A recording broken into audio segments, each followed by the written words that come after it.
Hi. Is your child struggling in school? Have you been getting messages, looking at their increasing frustration, and just wondering, what do I try next? There might be some underlying causes that you can get curious about, whether your child is 5, 12, 17. We know so much more about ADHD and how it presents in students in a myriad of different ways than we did 10, 20 years ago. Same is true for anxiety and also the impact of how stress and managing chronic health conditions can show up for children and youth.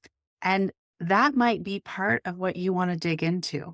And if so, I'd love to tell you about a few signs that you might get curious about, a few reasons that traditional approaches just aren't working in schools, and some quick wins that you can put in place.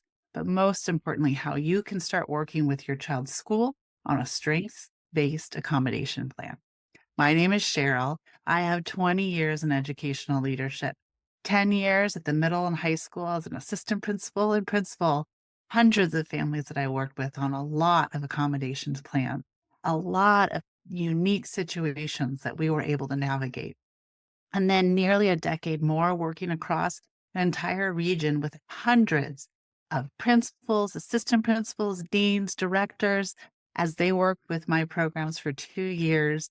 And we focused in on, again, range of ways to support kids. So 20 years with a lot of different contexts. And I learned a lot about what works and what's still in place that doesn't. I'm also a parent, so I understand both sides, the whole range of the complex system and what it is to be a parent looking at your own child and really thinking about what is it that they need and how can I get that for them in this system. I work for win-wins for the student and for a partnership between the family and school. And my company, 504 Plans That Work. But let's dive into some of those signs. So, if you are not yet sure if your student has ADHD or anxiety and is managing those throughout their school day, you might get curious about a few of these things. No matter the age, they show up in similar ways.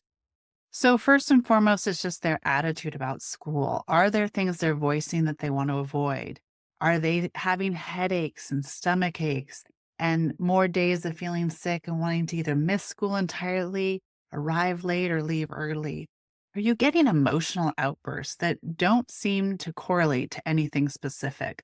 They might, a teacher might tell you that all of a sudden in the middle of an art project, they just started crying. They started using loud words or throwing things. This can be true, again, of any age. We're not just talking young kids here, but something that sort of stands out as an atypical reaction to the general frustrations of life. Do you notice some disorganization? Disorganization. Now, this is really common for kids of any age because one thing we know, if you didn't know this already, is that the entire time that students are in the school system, age 5 through 18, actually all the way up to 25, but they are developing all of their neural connections in different ways. Their brain, the way they make decisions, make plans, stay organized, do cause and effect, it's all actively under development during the school aged years. And same is true for emotional regulation. And so we know that. And so our school plans can be more adaptive to that. So if you're seeing things, disorganization, school avoidance, emotional outbursts, physical signs, changes in your child, then you definitely want to talk to a medical professional to dig a little deeper and make sure that they are safe and well, that you have the most information to operate on. But as you're working on those things, what you might have already encountered is a lot of traditional approaches from schools. And why they don't work is because the most of the approaches from schools don't use our latest information.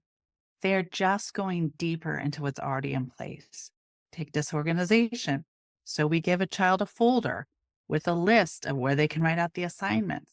But that's not getting at the heart of how students, especially students with ADHD, might need to organize information differently, might need to segment it, color block it, whole host of strategies that I work with.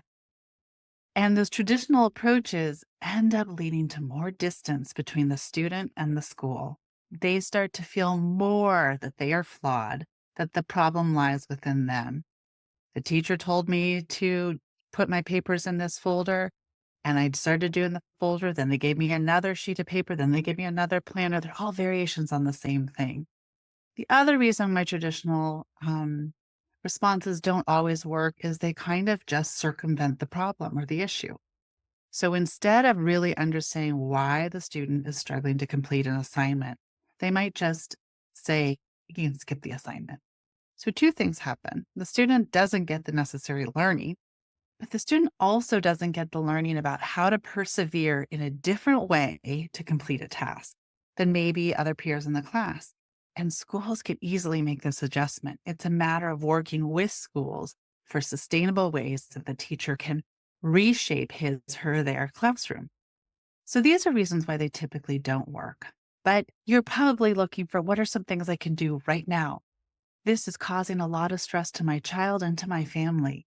I don't want to keep getting these calls from the school, and I want them to actually feel good. I want them to learn and be whole. That's what every parent really does want. So here's 3 quick wins you could put in place starting now at home and communicate with the school. One is just get a simple routine. Now, when I say simple, I mean simple, like 3 steps. And I even if your morning routine or the first thing that happens in school is really 8 or 10 steps, whittle it down to the 3 essential ones so that this person, this child, this teen in your life can have success as the start of their day.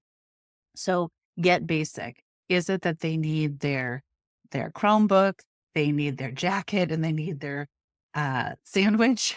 Put it in their backpack, and that's all they have to do. You handle the rest until that routine is successful and built. So find those 3 biggest stress points and make that the routine.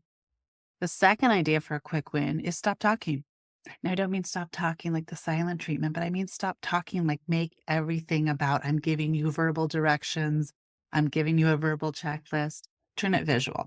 So you know your child and get creative with this. It can be pictures. For younger children, you can have actual pictures of the morning routine, the backpack, the lunchbox, the water bottle. It can be emojis. Maybe your middle schooler can just sort of circle or point to the emoji that they're feeling at any point in the day. Um, Anything that you can move out of a conversation, you talking at them or expecting them to talk back, is going to help because a child who's feeling overwhelmed, if you reduce that processing, that stimulation, you create an opportunity for them to get in touch with themselves and express themselves. The third quick win you could try is to just build in a movement break.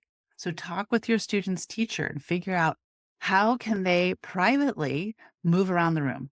Is it to get something from their backpack? Is it to go get water? Is it to go sharpen a pencil? Is it to take a loop around the building? Whatever is appropriate at the school and the age and stage your student is, but really working with the teacher to have that in place. Do it at home. Give your child a chance to move and to change up the situation that helps them, whether it's to refocus, to regulate their emotions, to let off some worry and steam. Now, these things work great when we're on the same page and looking at our child from a whole and strengths based approach. They don't work when we, as the parent or the school, doesn't think it's really needed or doesn't think it's real.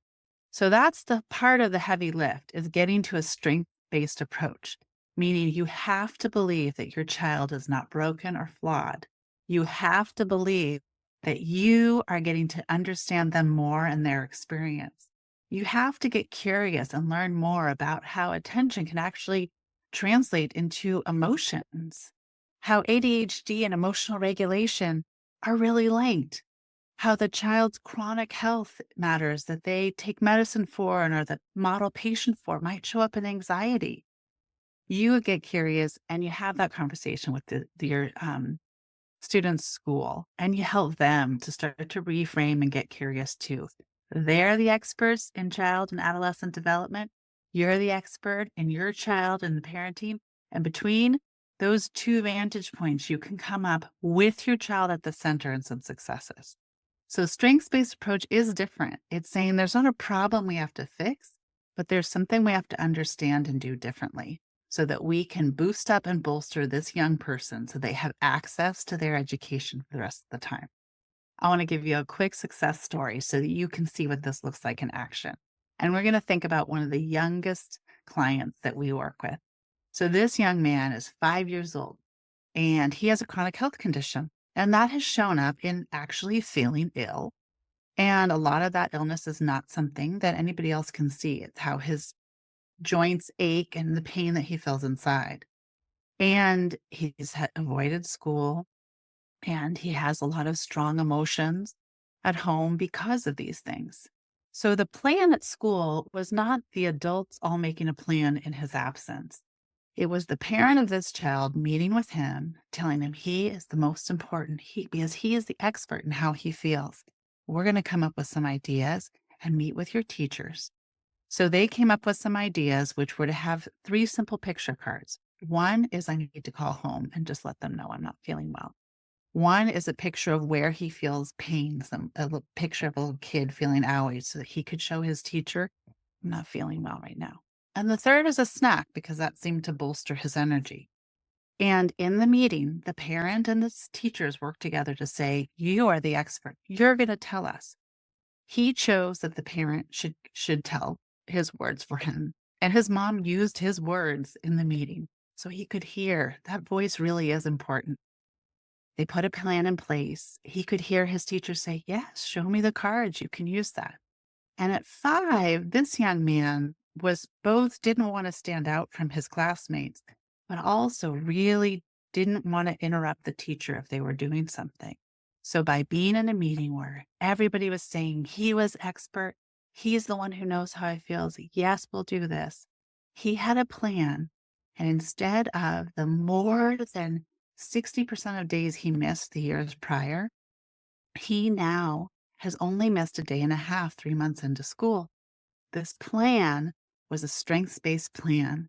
It is something that is doable and manageable, and that the adults decided if he learns the skill of how to know how he feels, communicate appropriately about it, he's going to be a very independent student and grow and learn as he goes through school. And the things that benefit him are going to benefit other kids in that classroom and school. So that's what I do at the 504 Plans That Work. If you'd like to learn more, you can find my information in the links below. You can also get a starter guide on some questions to help you think about what your child needs. And if you want to learn more about what 504 plans are and how to work with your school on them, check out some of my other videos.